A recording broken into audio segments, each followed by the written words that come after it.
आज दो ऑप्शन दे रही हूँ, आपको दो ऑप्शन में से एक ऑप्शन चूज करना है, ठीक है। अब चॉइस इज योर कि आप ऑप्शन 1 की तरफ जाते हो या ऑप्शन 2 की तरफ जाते हो। देखो, जब किसी लड़की की शादी होती है और अगर आपका शादी से पहले कोई अच्छा खासा अपना बिजनेस है या फिर आप एक जॉब कर रहे हो जिसमें आपको काफ़ी अच्छी अर्निंग होती है, और उसके बाद अगर किसी लड़की की शादी होती है तो उसको देखने का जो नज़रिया होता है उसके घर वालों का और आसपास के लोगों का, वो बहुत अलग होता है।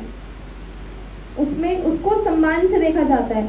और वहीं अगर किसी लड़की की शादी हुई और वो कुछ भी नहीं करती है तो उसको देखने का जो दृष्टिकोण होगा वो अलग होता है। आपने भी देखा होगा अपने आसपास, अगर कोई लेडी है वो वर्किंग है, उसकी शादी हो जाती है तो भले ही उन लोगों को उसके पैसे से मोह नहीं है, उन लोगों को उसके पैसे से थोड़ी कुछ करना है, ना उसे अपनी सैलरी किसी को देनी है, भले ही वो सारा पैसा अपने पास ही रखे, बट फिर भी जो नज़रिया होता है वो अलग होता है। और अगर आप वर्किंग नहीं है तो कोई भी आएगा, ताने मारेगा और चला जाएगा।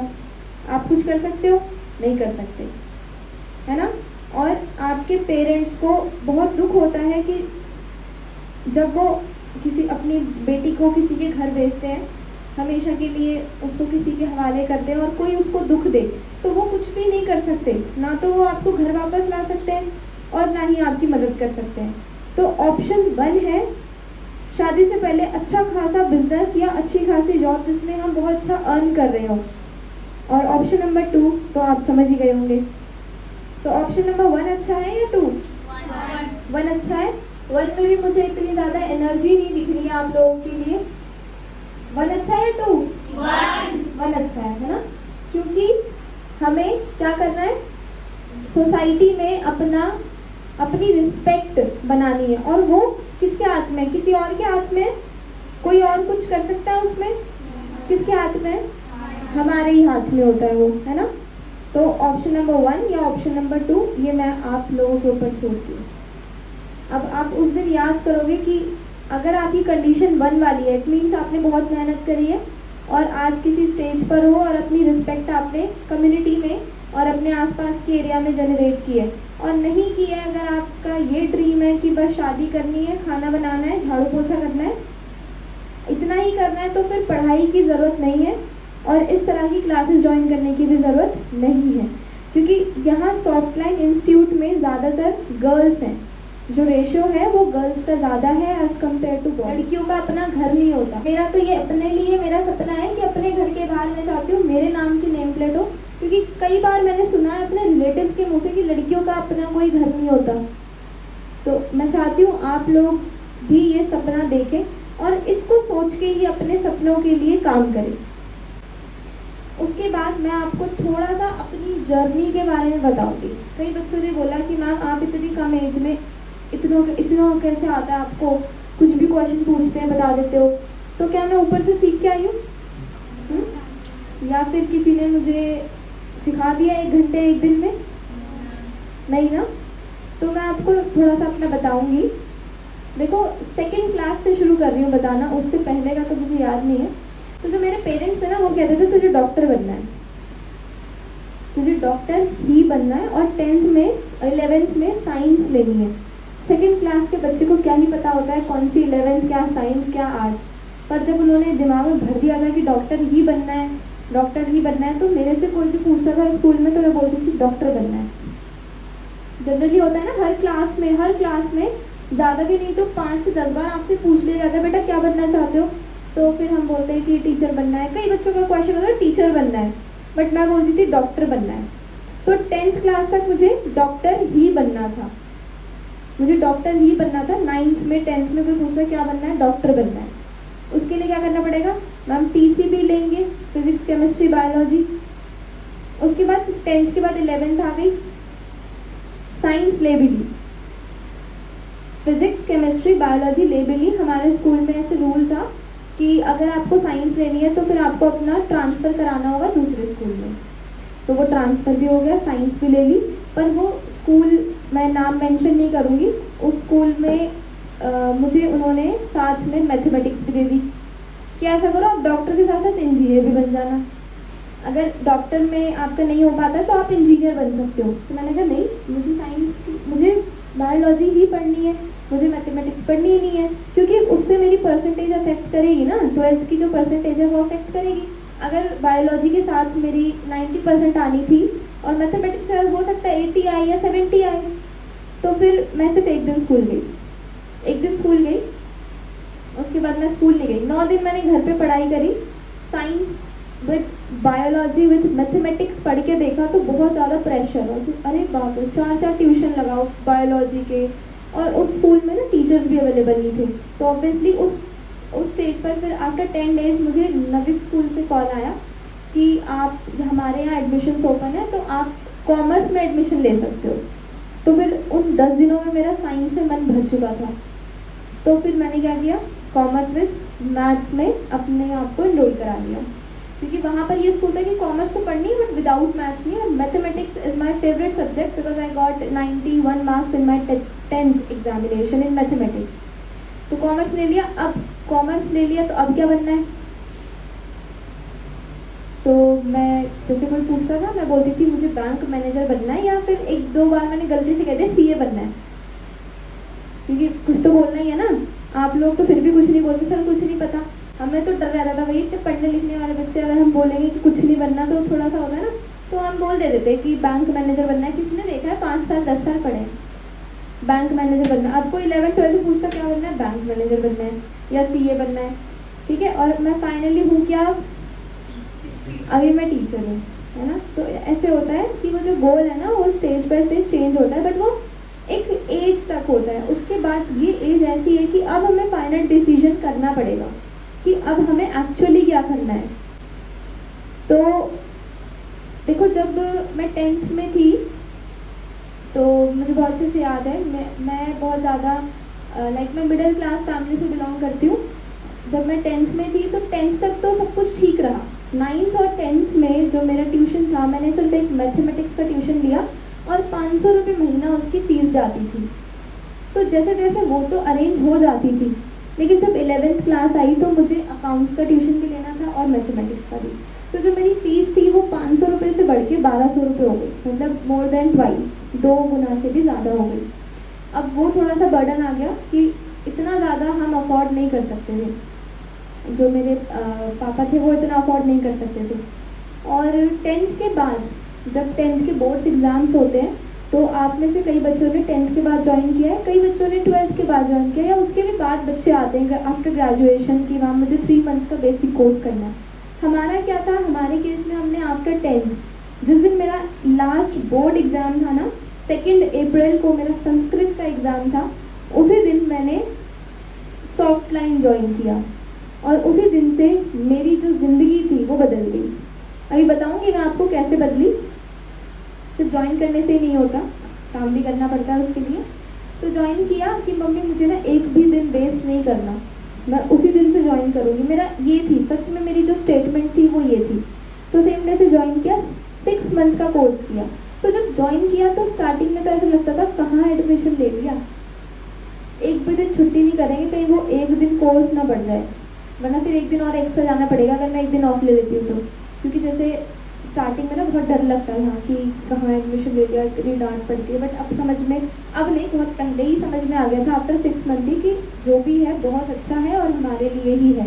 ये जो डिसिप्लिन है यहाँ पर, ये हम लोगों के लिए है। ठीक है, ज्वाइन हो गया। ज्वाइन होने के बाद मेरी 1/4 क्लास ने एक साथ सॉफ्ट लाइन ज्वाइन किया था। हमारा पूरा एक बैच था, हमारे पूरे एक बैच में एक क्लास की गर्ल्स आती थी।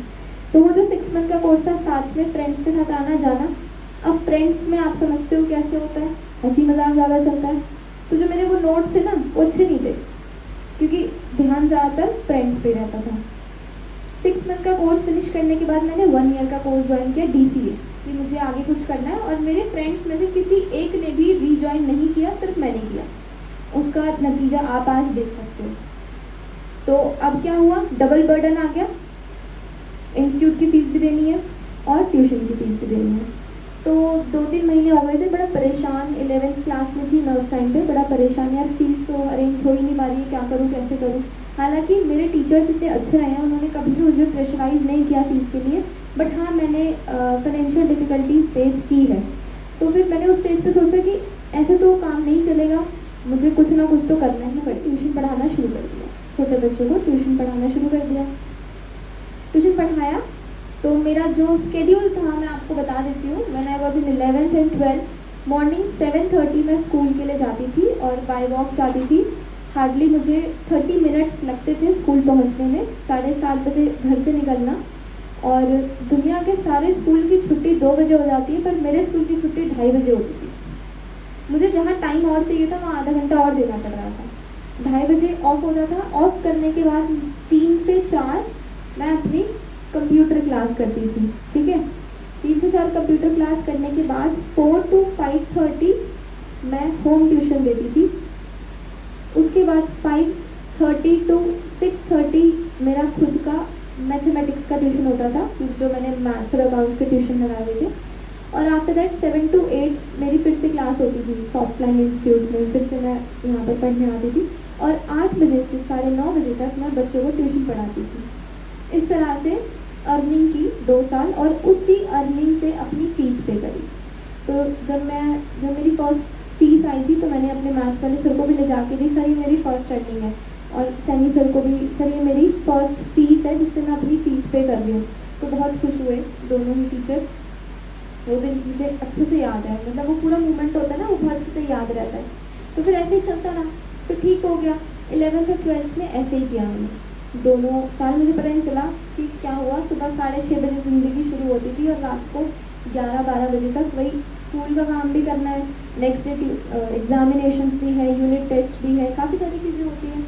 उसके बाद फिर सर ने मुझे बोला, यहाँ पर पहले नीलम मैम पढ़ाते थे, तो सर ने मुझे बोला कि आपको ज्वाइन करना है as a teacher. My reaction was like, sir मैं कैसे कर सकती हूँ, मैम कहाँ और मैं कहाँ। मैंने ये कहा ऑनेस्टली, ऐसे अगर आपको बोल दे कोई कि आपने सॉफ्टवेयर में पढ़ाना है तो आपका रिएक्शन क्या होगा कि इतनी सारी चीज़ें तो मुझे आती ही नहीं है। बट एक स्टेप लेना होता है, एक स्टेप लेने के बाद वो चीज़ें खुद ब खुद होती चली जाती है, बस आपको पीछे नहीं हटना होता। चैलेंजेस आपके पास आएंगे, है ना, चैलेंजेस आपके पास आएंगे। और जब मैंने ज्वाइन किया ना, तो जो मेरे साथ के फ्रेंड्स थे जिन्होंने रीज्वाइन नहीं किया था, अब मैं एज अ टीचर, अब वो कोर्स करने आ रहे हैं 12th के बाद, और फर्स्ट स्टूडेंट भी वही है मेरे, मैंने उनको ही पढ़ाना है। तो ऐसा हो गया। फिर मेरे बहुत सारे फ्रेंड्स ने अभी तक भी ज्वाइन करते हैं, मेरे फ्रेंड्स ना अभी तक भी ज्वाइन करते हैं 3 साल 4 साल के बाद, और बोलते हैं कि तूने तो बहुत अच्छे टाइम पे ज्वाइन कर लिया था, बहुत सही टाइम पर किया, टाइम यूटिलाइज, हमारा तो टाइम वेस्ट हो गया, रेगुलर कॉलेज किया। तो मेरे ओपिनियन में ना रेगुलर कॉलेज इतना ज़्यादा बेनिफिशियल नहीं है आज के टाइम पे, क्योंकि आज हमें रिक्वायर्ड है स्किल्स। आपको जॉब मिलती है स्किल्स के बेस पर। तो आप, अच्छा है वो 3 साल रेगुलर कॉलेज में ख़राब करने से अच्छा है कि अपने आप को कोई ऐसी स्किल दे दो जिससे आपको इन फ्यूचर बेनिफिट हो, है ना। जॉब ज्वाइन कर ली, तो इस तरह से ये मेरी जर्नी रही है। जॉब ज्वाइन करने के बाद भी काफ़ी सारे चैलेंजेस आते रहे कि ये पढ़ाना है, अब ऐसे करना है। तो ऑनेस्टली रात को कभी 2 बज जाते थे, कभी 2:30 बज जाते थे, बट सच में कभी पीछे नहीं हटे, कभी भी किसी चीज़ के लिए मना नहीं किया कि सर ये नहीं आता मुझे, ये मैं नहीं करूँगी। नहीं तो कभी बोला नहीं, कभी बोलना भी नहीं चाहिए।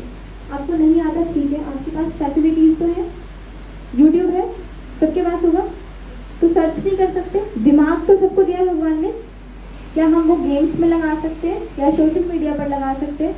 अपने ऊपर नहीं लगा सकते। तो इस तरह से फिर मैंने उन सभी जो भी प्रॉब्लम्स आती थी उन सबके सॉल्यूशंस को फाइंड आउट करके नई नई चीज़ें सीखी, बहुत कुछ सीखा, बहुत कुछ। अच्छा मुझे बताओ, आप सब में से किसके पास अपना मोबाइल है? Raise your hands. Very good. अब बाकी बच्चे कौन है जो अपनी मम्मी का फ़ोन यूज़ करते हैं या पापा का, या घर में मोबाइल है? सबके पास होगा, है ना, ठीक है। तो उसकी बैटरी का ध्यान कौन रखता है? अरे कहीं फ़ोन चार्जिंग तो खत्म नहीं हो गई फ़ोन की, कौन रखता है? हम ही रखते हैं। एक दिन में कितनी बार देखते होंगे, अरे मम्मी फ़ोन चार्जिंग पे लगाया आपने, 1 घंटा हो गया, अपना फ़ोन चार्जिंग पे लगा रखा, मुझे मार्केट जाना था, कैसे जाऊँ?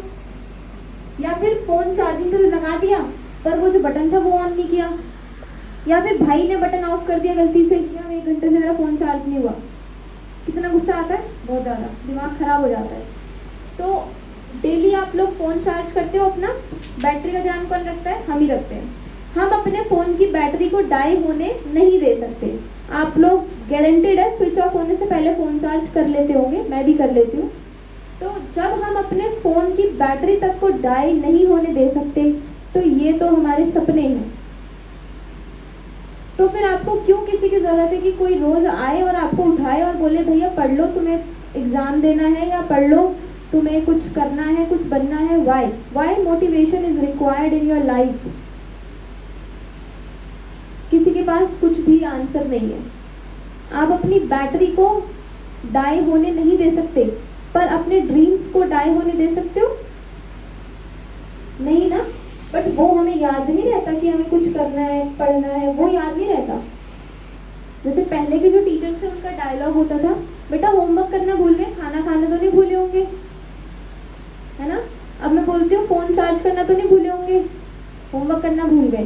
तो यहाँ पर थोड़ा सा हमारी सोच का डिफरेंस आ जाता है।